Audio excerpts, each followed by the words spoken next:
بالله من الشيطان الرجيم. بسم الله الرحمن الرحيم.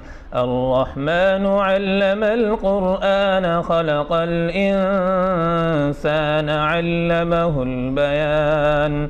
الشمس والقمر بحسبان والنجم والشجر يسجدان والسماء رفعها ووضع الميزان ألا تطغوا في الميزان وأقيموا الوزن بالقسط ولا تخسروا الميزان والأرض وضعها للأنام فيها فاكهة والنخل ذات الأكمام والحب ذو العصف والريحان